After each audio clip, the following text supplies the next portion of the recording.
presented by Sioka Dealerships. I'm Aeneas Hawkins. This is my guy, Goom Conlon. A little bit of a different format. Yeah, very different technical difficulties. We apologize. But that's not important. It's Ohio State week. We're sitting here together. All that really matters. That's all that matters. Before we get into that, let's give a little recap of last week's game. Obviously, a real nail-biter, Penn State versus Massachusetts for homecoming. Goon, what did you see out of that offense that allowed them to find some success? You wanted to come out strong, come out of the gates hard, like quick, because it's sort of been like the issue this year. I think they really wanted to stress coming out of the gates pretty quick, and it did. But we're starting to play very complimentary teamwork here, complementary football, because the offense is playing up for special teams and the defense is playing up for offense. So, that's the hit. So everything that went on Saturday was pretty much what was expected. The 2 punt returns for touchdown were obviously a great thing to see going in there. That makes Ohio State have to worry a little bit more about that. And, offensively played well, not many mistakes. And defensively, obviously, they're playing well. Second shutout in the season, second home shutout in a row since the first time since 1981. It's been a long time since that's happened. You brought up some good points. Special teams play, number one, is a huge plus to me. Daquan Hardy is a guy who's played a lot of really good football for years and years and maybe doesn't get as much credit as he should for being a great football player. But you bring up a great point. Offense, defense, special teams all playing together, and that's what great teams are able to do. Complementary football. The best teams, the teams that go compete for Big Ten championships and playoff pushes are the ones who have multiple ways to beat you, and it seems like Penn State has that. And, if you're going to go out and speaking as an offensive lineman, our defense goes out there, gets a 3-and-out, and then you got to put their defense back out in the field, you're going to wear them down. Yeah. Just watch Michigan play right now, what they're doing. They're bludgeoning people right now, and we're going to get to that point. Yeah. I really do have that feeling we are. Offensively, offensive line played much better this week, but, we don't know because it was a rain game as well as it was UMass. So you really don't know. It was one of those, how many points you want to score today? You want to go for 90, 80, 60, whatever, but you got to play them. They tell you which games to play. You got to get through them.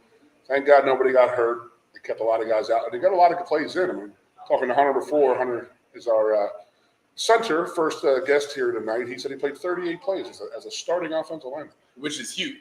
Please give some more context as to why that's so important at this point of the season, up front especially. To keep I mean, obviously it's a long grind. And defensively also. I mean, if you're getting a lot of plays in there from a lot of different guys, you're not wearing anybody out by, in baseball they call it the dog days of summer. You get in October, November in the Big Ten, and you're bludgeoning and you're hitting the same big people every week in and out, week in and out.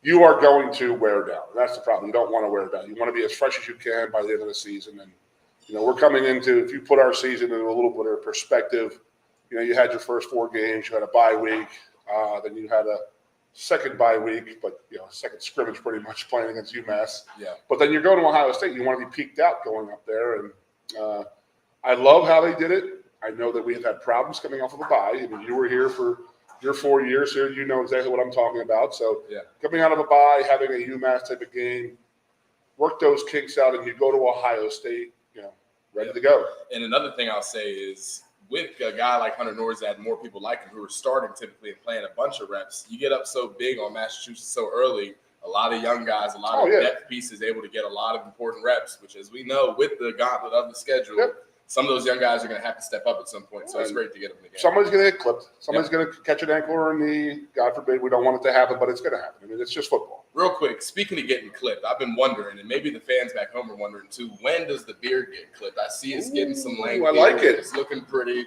What's the deal there? You did try to get at last week, and I did cut you off, and I apologize. So this is my playoff beard for Penn State football. I do it every year. I shaved 2 days before the opening game of the West Virginia game. And look where I'm at right now.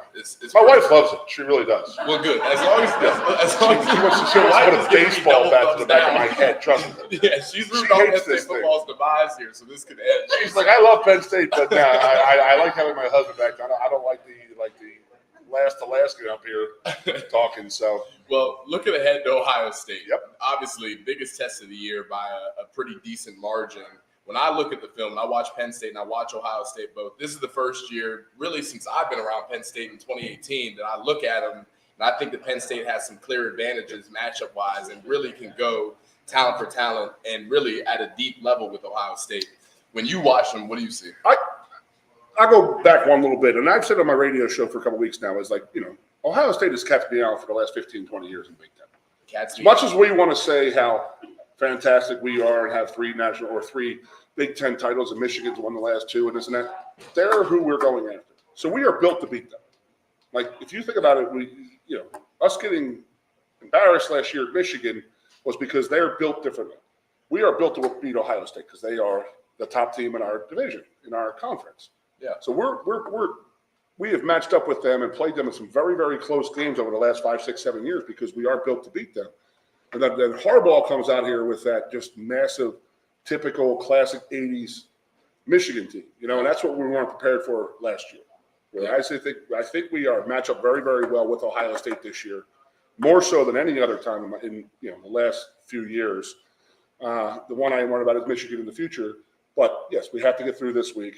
It's a tough place to play. It's a pain in the butt to play. So it's a little nuances what they do when they have to search every player going into the locker room. They have to do a bomb search of all that. They started doing that when we were playing. The old man was going ballistic. Joe, you coach Paterno. He was going absolutely nuts. He's like, what are they going to do? Blow their own locker room up? It was just to get us out of our rhythm. Yeah, it's all it was. Which is a part that maybe people who don't play college football don't see. Those away trips, man. I remember going to, I think it's Iowa that has the pink locker rooms. Nebraska's locker room is like the size of my apartment for 100 guys. I mean, it's unbelievable the way they treat some of those away teams. I do want to circle back to a point you made in recruiting specifically. Like you said, Ohio State has been the cat's meow for the last decade, really, in the Big Ten. And when you look at the way Coach Franklin has recruited, and I even can take it back to 2016, the year that Penn State was successful and beat Ohio State, the pieces they were able to land after that were very geared specific towards beating Ohio State. Guys like Micah Parsons, Jahan Dotson, Pat Fryermuth, all from one class. This game against Ohio State this week isn't just important for this season. It's important for the next 3 to 4 because it's going to have a direct correlation to who else is coming into that locker room. No doubt, because you have the juice. I mean, you're going to go into somebody's go into a kid's high school, and you're going to sit there and say, well, Penn State's here and Ohio State's here. And Ohio State's going to say, we kicked the crap out of these guys this year. Right. That's what they do. It's how recruiting is done. Yeah. I mean, there's nothing new to that. So you got to go out there, have a good showing. We need to have that good showing because of the way we have played the last few years, and that was all we're geared up towards this year. This is the year that we are stacked and ready to do this. So I hope we're here next Monday, slapping hands, congratulating everything and all that. So it is a tough place to play. The guys are going to be ready to go out there, but I think that they are. I think James has these guys. They'll be ready to go. We're rested. Yeah. Fine tooth right now. We're a razor blade right now. So yeah. I will say one thing that I've kind of pounded my fist on the table about with Coach Franklin specifically, in previous matchups with Ohio State, when we didn't necessarily have the same amount of talent as them, the one thing that Coach Franklin was really, really good at and his staff is good at is getting guys to buy in, believe, and go compete at the highest level, which is why for so many years you saw a lot of close losses to Ohio State. Now, Coach Franklin has the talent to go do it, and he's still the same motivating guy, plus Manny Diaz, plus Mike Yurcich and the talent. I think they find a way to get it done this Saturday in Columbus, man. And I'm an Ohio kid. I'm from Ohio. I came to Penn State to beat Ohio State, and I didn't get to do it. So now I'm living vicariously through my guys over here that we're about to bring on the show in a few minutes. I'm talking about my last 25 years. I've been living vicariously through a lot of you guys. And when you don't do well, that's what upsets a lot of the lettermen and stuff like that because it does mean so much to us. Yeah. I know. You were about to kick me in the chest after that 9-overtime loss to Illinois a couple years ago when I saw you in the parking lot. I wasn't there. I wasn't there mentally that game, No doubt about it. One question I want to ask you before we get out of the segment here soon. There's been a lot of conversation about Penn State's offense and their explosive plays or lack thereof in the beginning of the season. Obviously, the offense still able to score at a great clip. The defense playing well, complementary football happening. Do you think Penn State's offense needs to continue to get more explosive in order to compete against the Ohio States? I love the way they're playing right now. I'd rather just go out there and I'd rather have a 10-12 play drive than a 3-play drive. Wouldn't you? As a defender, it's perfect. As an offensive lineman, we're going to have two hogs on here soon. We're going to talk about it. Of course they're going to say, if you can run the ball 15 times straight and still score a touchdown, we're going to do it every day of the week. No doubt.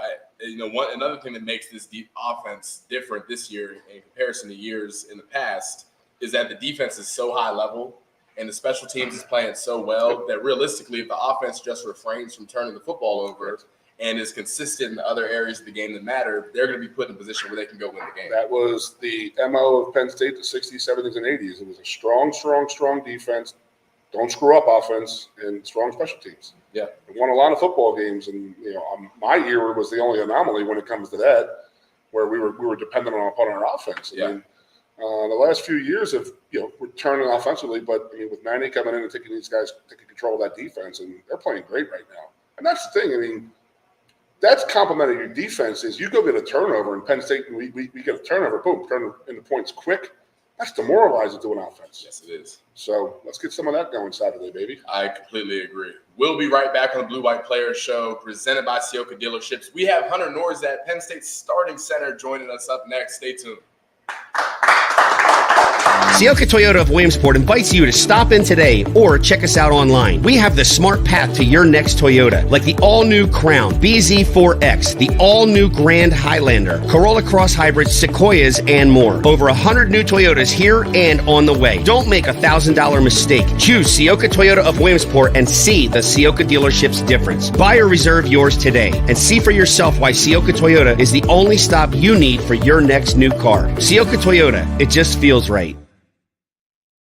This is the place where roadside markets are filled with fruits and vegetables, small batch jams and made from scratch pies, where mountain trails are explored with friends with names like Ghost and Traveler, where award-winning wines, craft-made beers, and spirits are raised, hearty meals are served, and nights are shared under star-filled skies. This is Center County, Pennsylvania.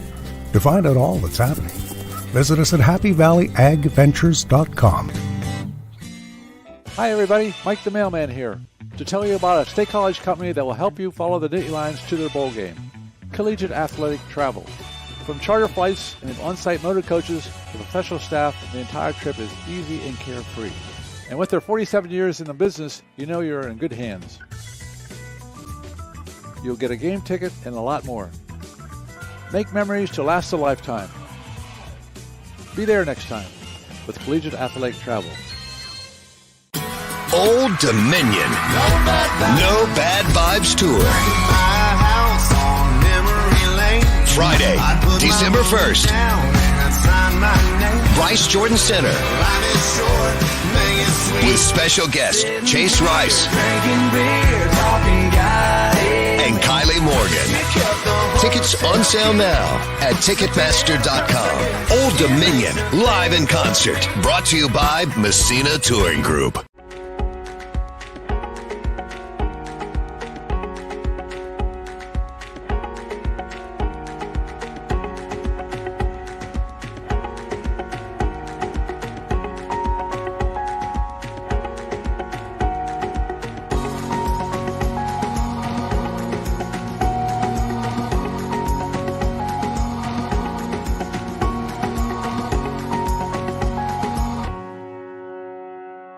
Coast into fall with a new Kia from Lion Country Kia. Right now, get a 24 Kia Seltos for 5.25% APR for up to 48 months. A new Sportage plug-in hybrid at 0.9% APR. Check out our 23 Sorento hybrid for as low as 4.5% APR. And don't forget, all 2023 and 2024 Kias come with a 10-year, 100,000-mile limited warranty. Stop in and meet with one of our sales experts today and coast into fall at Lion Country Kia. We want to see you in a Kia.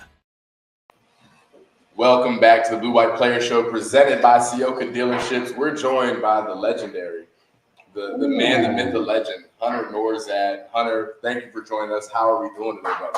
I'm doing well. I appreciate you guys having me here. Legendary. Not yet. I'm still working to get You there. got 6 more weeks before you become Yeah, I'm still working to get there, but I'm really happy to be here. I appreciate you guys having me on. For sure. You know, Goon over here bothers me every week about getting offensive linemen on the show. It's been a point of emphasis. So having you and Drew Shelton in the house today is really important to us. That's good. Yeah, really important to us. I want to ask you off the rip, Hunter, your journey is a little bit different. If you could take us through your college career as a whole, where you started, how you got to Penn State, and what your experience here has meant to you so far. Yeah, so starting off with high school, I wasn't a very highly touted recruit coming out, so I decided to use football to accelerate my education as much as I could. And I knew I wanted to be an engineer or something to have to do with the STEM background. So I decided to go to the school that was best in engineering, and that was Cornell University, where I came from.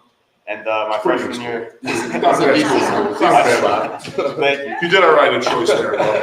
And so my freshman year, like D squad guy, I was just going against the ones, practice reps, and just kind of getting the hang of football and college football and the college lifestyle of academics. And then going into my sophomore year, I stepped up and got moved to right tackle. And that's kind of where I played my entire sophomore year. And then my junior year got canceled because of COVID. And then my senior year, again, I played right tackle. I kind of flipped around a little bit during the season just to, depending on like the matchups, Yeah. And that's when I started getting the sense that I could, play either at a higher college level or maybe possibly at the next level. And I decided to grad transfer. And But you graduated from Cornell. I did graduate. And so I entered the portal, I think, in November of whatever year that was. And that's, 2021. 21, sorry. Yeah, 2021. And so I started getting offers from schools and stuff, and came down to Penn State just because it was a lot of things, but mostly I was looking at all these like different reasons why to pick what school from this school, and I kind of said, I don't really care for this. I'm just going to go with my heart. What feels best. Like, where do I really envision myself? And it was Penn State. Who were the guys? Obviously, Coach Troutwine recruited you. Was Coach Franklin involved in that process? Who were the people that landed you, really? I mean, I think I was most closely talking to Coach Trout. I did talk to Coach Franklin a little bit. They did a home visit when I was home for Christmas break. It was a lot of offensive coaches, but it was mainly Coach Trout that recruited me. Now, who was the guy who you had here from Harvard? That was Eric Wilson. Did he help you out at all? Being an Ivy League guy type of thing? I think I might have talked to him a little bit, but I don't think that it was a really like. Yes. It was what was really helpful was seeing that they did bring in an Ivy League transfer, and he did contribute to the team. Right. Yeah, he was a starter, so I knew that they had the tools to do that. So that just the fact that they did that was helpful. Absolutely. One thing I want to ask you about on the note of my guy, Eric Wilson, shout out Eric Wilson if you're watching the show somewhere right now. But Eric, transparently, when he first got on the campus, the first couple weeks, there was a lot of struggle making the adjustment to blocking Power 5 D linemen every day at practice. And then all of a sudden it clicked for him. Do you feel like when you got here, there was any transition period? Oh, there was definitely a transition period because I played only tackle at my old school. And so I had to not only go from blocking FCS defensive linemen to Big Ten defensive linemen, but also, shortening that distance between us because I was getting close to the line of scrimmage. Yeah, when did they move you to center? Did they ever have you in tackle here? No. Or was it like going practice and they were like, No. you don't want to play It center? was never in the cards. They were never going to put me in tackle when I decided to transfer. But there was a plan to rotate me in at center. So during training camp my first year, I was rotating at each of the three inside positions. Now, you had history at center, right? You just didn't come here and, like, said you're playing center because it's So not an easy position. No, it's not. I played center in high school. That was my only experience, though.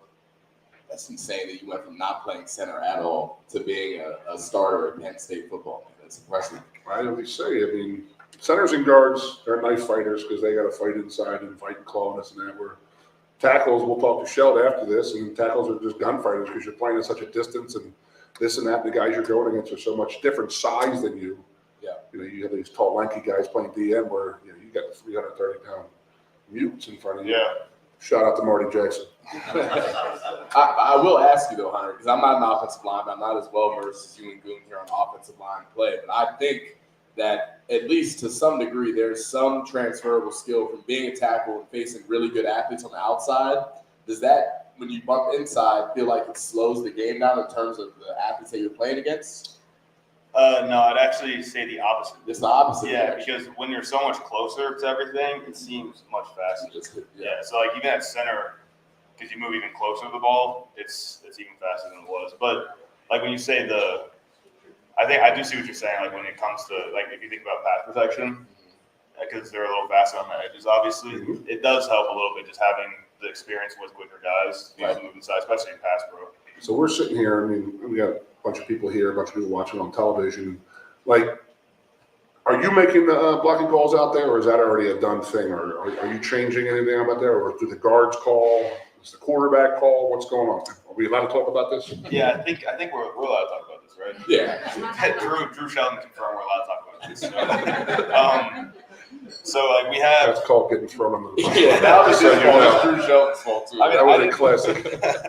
I didn't create the calls, obviously, but we have say we have a play, we have a few different calls we can make for that play, and it is my responsibility, at least initially. Because you got to call the defense out. For those who aren't listening, you're calling the defense out because the net adjusts how you're going to block it. Exactly. Okay. So how did you get into that? I mean, was that a hard thing to get into? Because now you're going out from playing right tackle. You worry about an edge speed rush or a bull rush. It doesn't have to just now you got to go out there, look at the defense, make a defensive call, snap the ball with one arm between your legs and block somebody. That's not something that's normal. No, I mean that is a learned thing. I mean, it definitely took some learning. I mean, obviously I didn't come in and just they didn't throw me in right away at center during a game. So I attribute my smoother transition, as we could say, to the coaches, because they were the ones that really got me ready throughout training camp. You know, even through the entire season, I was taking reps at center during practice, and I think that really helped me transition into spring ball this past spring, and then obviously in the games. It helps with all that processing and stuff. You're the first person, probably the only person I've ever met as of yet that COVID really helped. I mean, it really did. I mean, it extended your career. You have a degree from pretty good school. I mean, you can probably fall back on that, if nothing works. So, we're sitting there. So, ideally, where are you at 10, 12, 15 years from now? I'm really not sure yet, to be honest with you. I mean, after the NFL is done, you replace Jason Kelsey for the Philadelphia Eagles. Come on, Albert. I'm helping you out there, baby. Come on now. I mean, I'm not sure. The good thing is that because my undergraduate education is in engineering, and then I got the opportunity to come to Penn State, and I'm getting my Master's of Business Administration. I do have a lot of. You're like Dr. Evil. Yeah, I got a lot of. You're like lining up to be Dr. Evil. Dude. I'm not sure though. There's a lot of. I mean, engineering is obviously still very interesting to me. But was it important to you as a child as engineering? It was, and still, even now I play with Legos. I have a giant Lego Coliseum in my room. It's in progress. I'm 50. I still do. Yeah, so I'm not. But it's not because I'm smart. It's important though. Like, I don't want this to get glossed over because it is impressive that you have a Cornell degree. You came here, you got a master's from Penn State, you got an opportunity to go play in the NFL. It is not a bad place to be in to be able to say, I don't know what I want to do, but I can do pretty much what I want to do. I have a couple options here. Yeah, I got some decent options. I want to circle back though.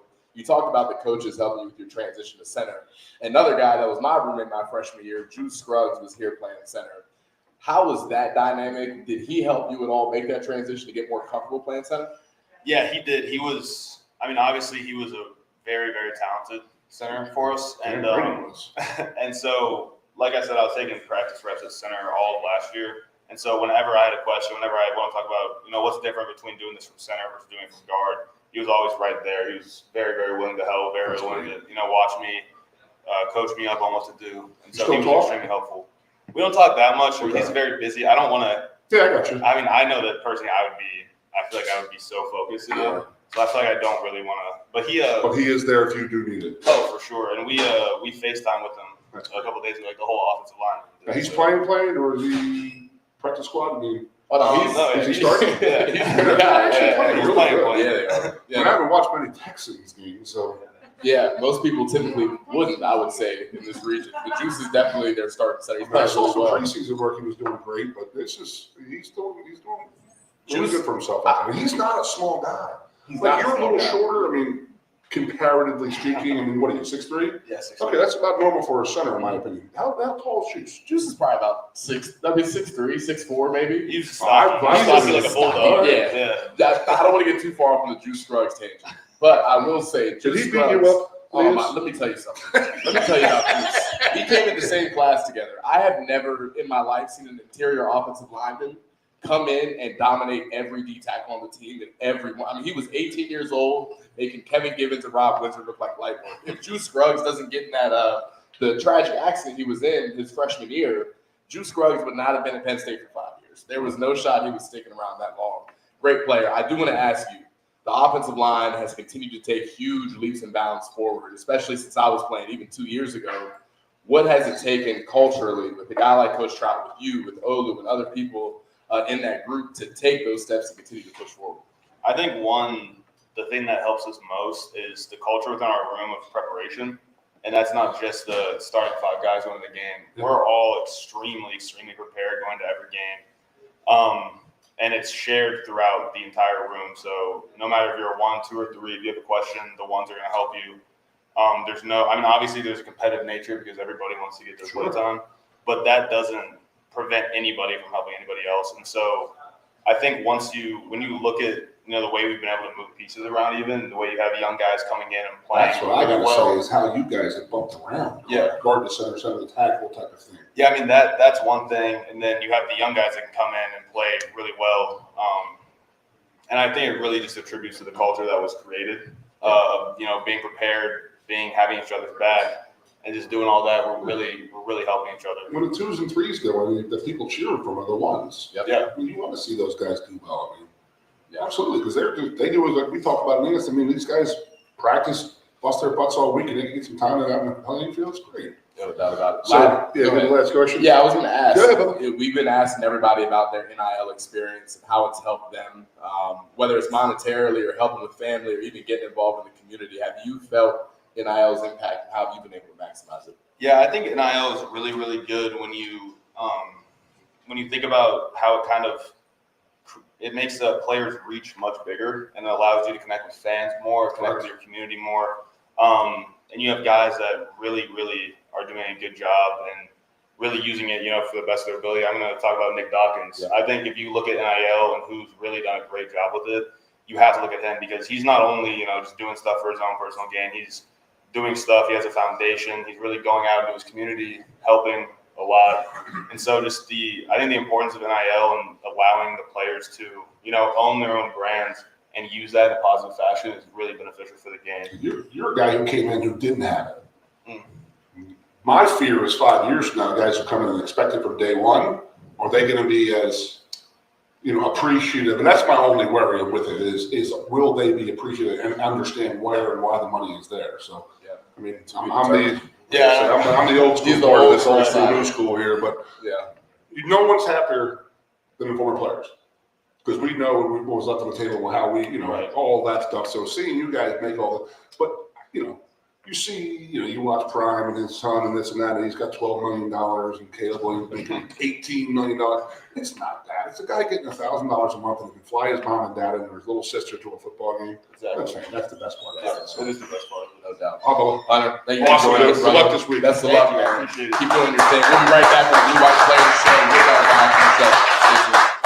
Hey, Penn State fans, it's game time, and Sioka is hitting the field with 42 dealerships and 25 brands in Pennsylvania and New Jersey. That means more choices and the perfect new or pre-owned vehicle priced to fit your budget. Plus, factory-trained service experts are just minutes away, and you can feel confident you're doing business with a family that treats you like family. We're a proud partner of Penn State Athletics and preferred dealership group of the Penn State Alumni Association. The Sioka dealerships. Experience the difference. This is the place where roadside markets are filled with fruits and vegetables, small batch jams and made from scratch pies, where mountain trails are explored with friends with names like Ghost and Traveler, where award-winning wines, craft-made beers, and spirits are raised, hearty meals are served, and nights are shared under star-filled skies. This is Center County, Pennsylvania. To find out all that's happening, visit us at happyvalleyagventures.com. Hi everybody, Mike the Mailman here, to tell you about a State College company that will help you follow the Nittany Lions to their bowl game. Collegiate Athletic Travel. From charter flights and on-site motor coaches to professional staff, the entire trip is easy and carefree. And with their 47 years in the business, you know you're in good hands. You'll get a game ticket and a lot more. Make memories to last a lifetime.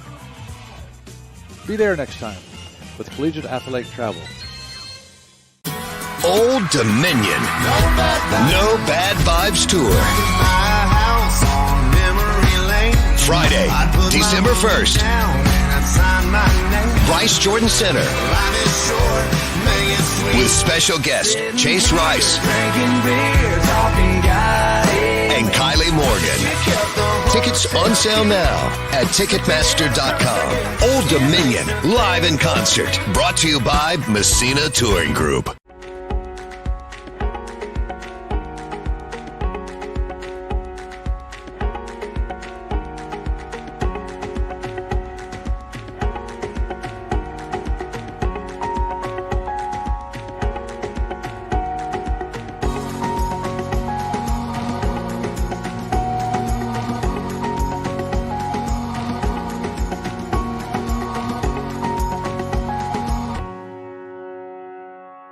Coast into fall with a new Kia from Lion Country Kia. Right now, get a 24 Kia Seltos for 5.25% APR for up to 48 months. A new Sportage plug-in hybrid at 0.9% APR. Check out our 23 Sorrento hybrid for as low as 4.5% APR. And don't forget, all 2023 and 2024 Kias come with a 10-year, 100,000-mile limited warranty. Stop in and meet with one of our sales experts today and coast into fall at Lion Country Kia. We want to see you in a Kia.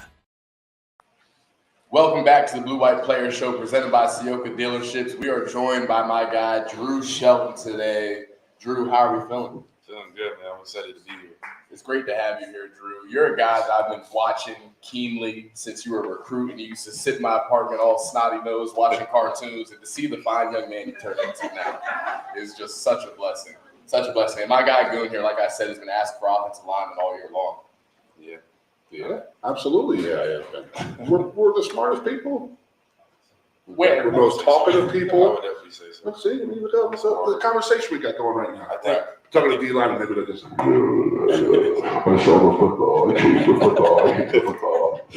You see, you got some talk here. You're talking about an Ivy League education. You're right. Let's not get caught up on the Ivy League education. We're looking at the Downingtown. Absolutely. One of Downingtown's finest students of all time.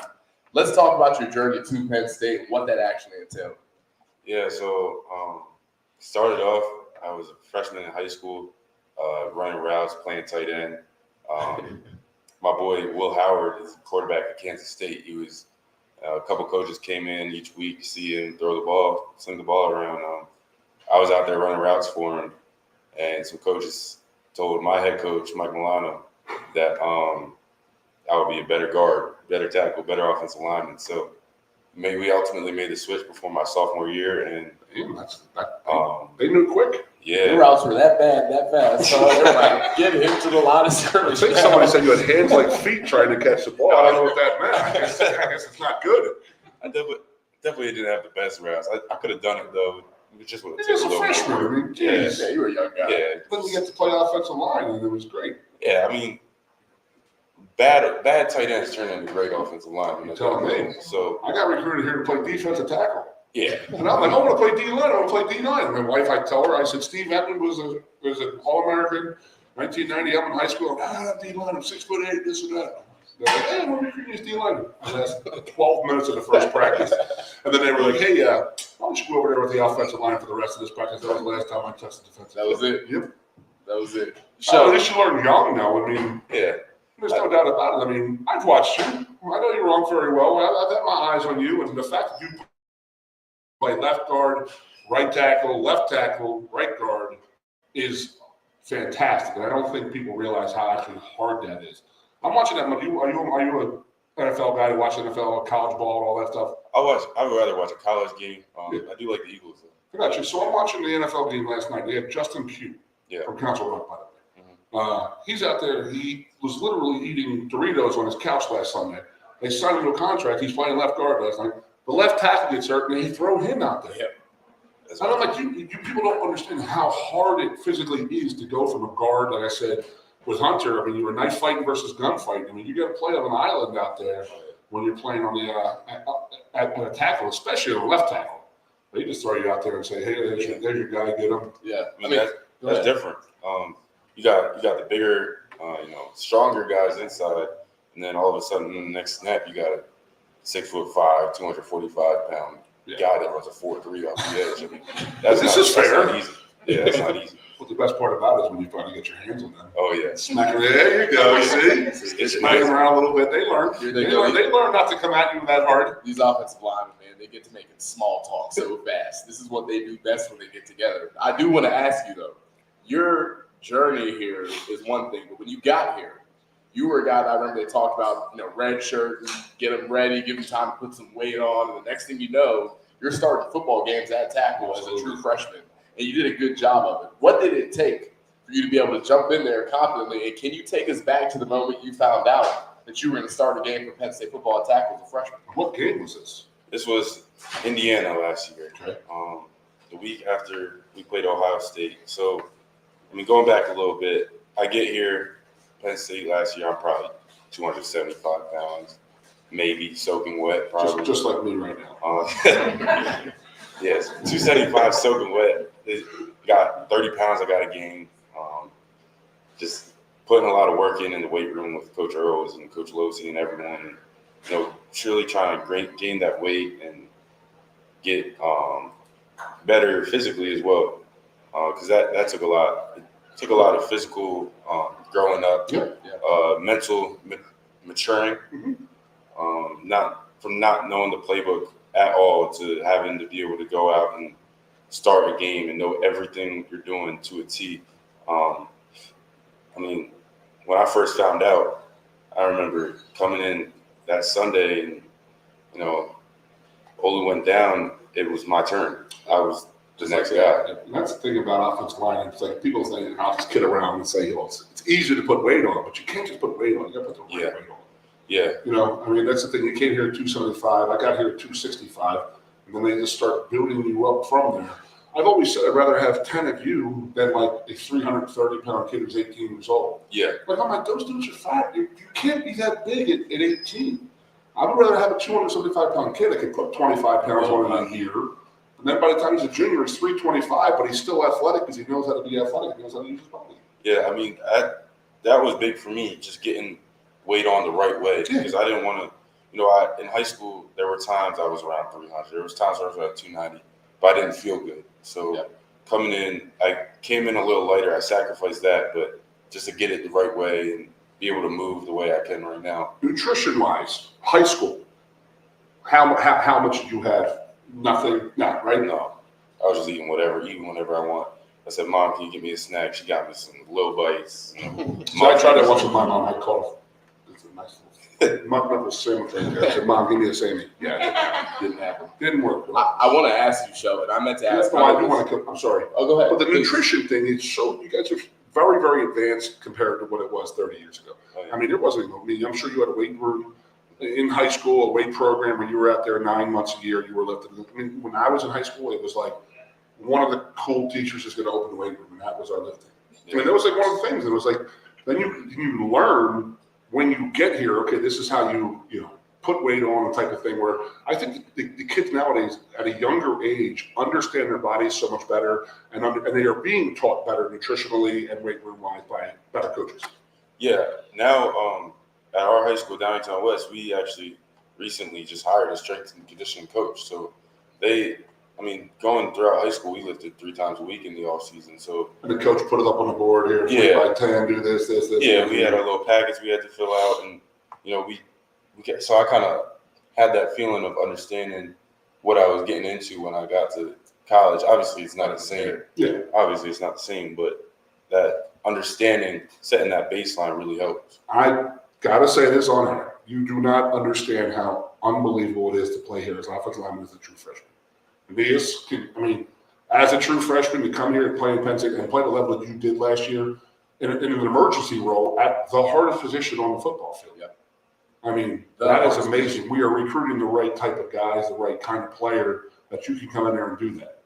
Well, let's circle back. You bring up Coach Milano. He's a guy that I've had the pleasure of meeting this past summer. He's a ball of energy. You can tell the guys that play for him will do absolutely anything for him. How did he help prepare you for that transition here where you were put into the fire as an 18-year-old kid?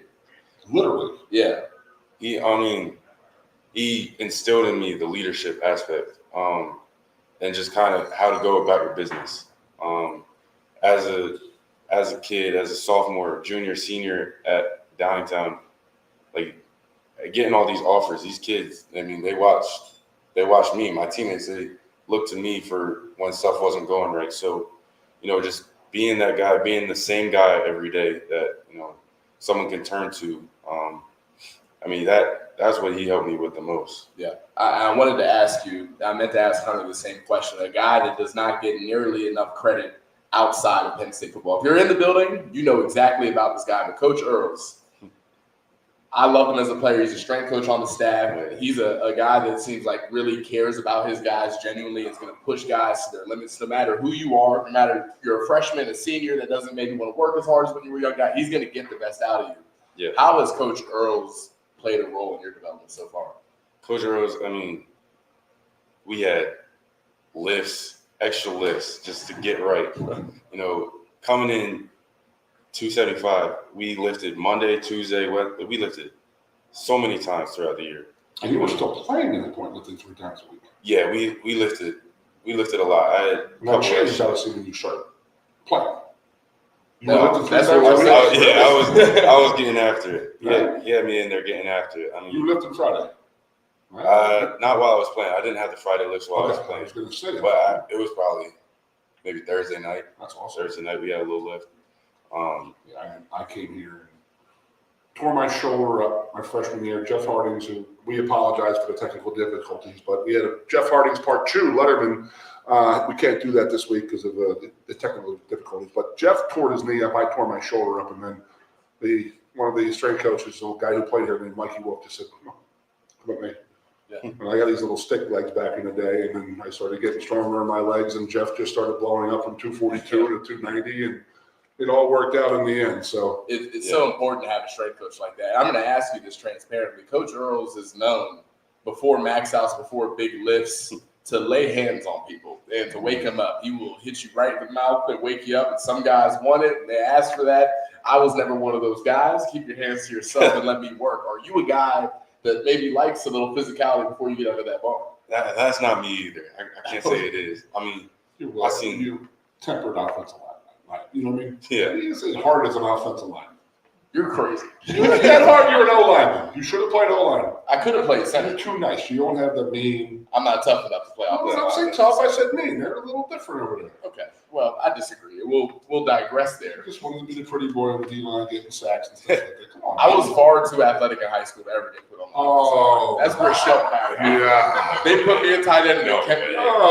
So, but I'll leave it at that. Either way, we're running out of time. We're going to edit that out, I think. Yeah, Please, cut that, of course. What I was going to ask you, though, the offensive line, I asked Hunter, they're taking big leaps and bounds. Your role this year has changed from last year with less injury, but you're still playing a pivotal role. And you're hopping in that game. You're doing a good job of things. What is it going to take for this offensive line group to go compete on Saturday in Columbus? everyone just really knowing their role and embracing that who they are for this team. Whether you're the guy or you're the second or third string guy that's watching from the sidelines, really embracing your role and being an extra set of eyes on the sideline or just competing to the best of your ability when you're on that field. Knowing, you just got to know what you do best. Yeah. And that's really know what you do best and do what you do best. And ultimately, the way I came to Penn State was I want to do better than the team that's ahead of me. Yeah. And that's what you want to be. You got a hell of a standard up there with Old right there. Oh, yeah. I mean, that's the absolute standard of probably one of the best since Munchak, I'd say. Yeah. He's going to go as high as Levi Brown. Yeah. Levi went 5 overall. Yeah. Always right about there right now. But, I mean, and then next year he's gone. Guess who's going to step up? Big dog over here. Big dog Drew Shelton, king of Absolutely. Downingtown. So you heard us talking a little bit about the NIL stuff. So, how has it helped you? What have you done other than taking care of Unc? I know Unc for many, many, many years. I got a lot of stories. He was scared I was going to bring them all up, but I would not do it to anybody. And he doesn't need to be taken care of. He's a grown man. Taking care of himself. He tells me before games, I can't do that. I can't do that. I can't do that. I was like, why? You're the uncle. You're the funkle. You're the fun uncle. Yeah, that's who he is. He's a great dude. NIL to me is really just an opportunity to get to know people, get to help people. We've done a lot of kids football camps. That's something I really enjoy. Working with Hunter mentioned it earlier, the Dawkins Family Foundation, doing stuff like that, just helping the kids and really the next generation. That's what I'm in it for. And that's what they remember, man. Yeah. When I came here, my older brother was 10 years older than me. I mean, I'm 10, 12 years old hanging out the 86 national championship team. Yeah. Dude, I'm like, this is the greatest thing in the world. So, I mean, you hang out with these guys, and offensive linemen always have that little bond no matter how old you get. You all play football. We all play offensive line. So, get it done, man. Big one this week, man. Yes, Very sir. big This one. week. Joe, appreciate you, Thank you, brother. guys. Thank you. I appreciate We'll be right back on the Blue White Player Show.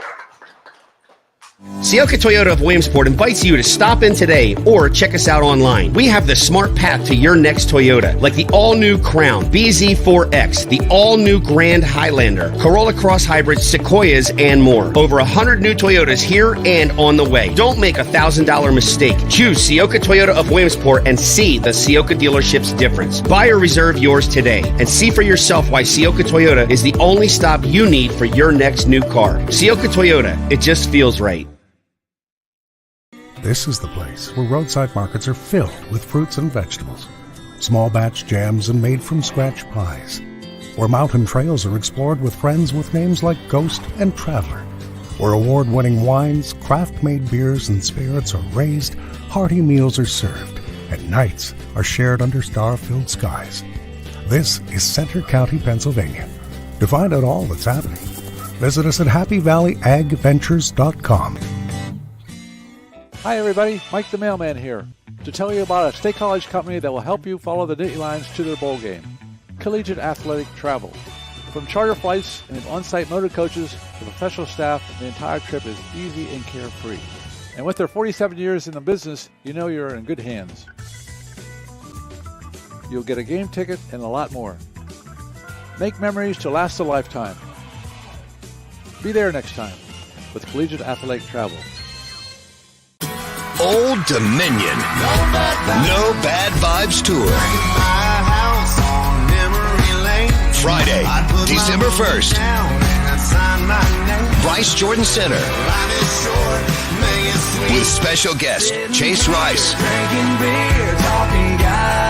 and Kylie Morgan. Tickets on sale now at Ticketmaster.com. Old Dominion, live in concert. Brought to you by Messina Touring Group.